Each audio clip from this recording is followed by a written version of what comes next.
உளுத்தம் பருப்பு போடுவோம், கருவேப்பிலை போடுவோம்.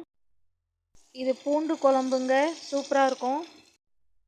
சின்ன வெங்காயம் போட்டு வதக்கியிருக்கேன். இப்போ பெரிய வெங்காயம், சீரகம், தக்காளி போட்டு அரைச்ச பேஸ்ட்டு போடுவோம். மிளகாத்தூள், மஞ்சத்தூள் போடுவோம். உப்பு போடலாம். புளி தண்ணி ஊற்றுவோம். ஒரு லெமன் சைஸுக்கு எடுத்திருக்கேன்.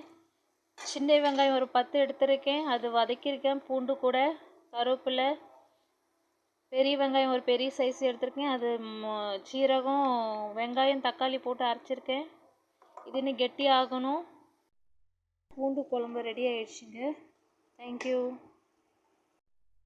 பூண்டு குழம்பு ரெடி ஆயிடுச்சுங்க, சூப்பர். இது பீட்ரூட் பொரியல், வாழைத்தண்டு இதை வச்சு சாப்பிட்டா ரொம்ப நல்லாயிருக்கும். Thank you guys. கேஸ் ஆஃப் பண்ணிடுறேன், வெந்துருச்சு.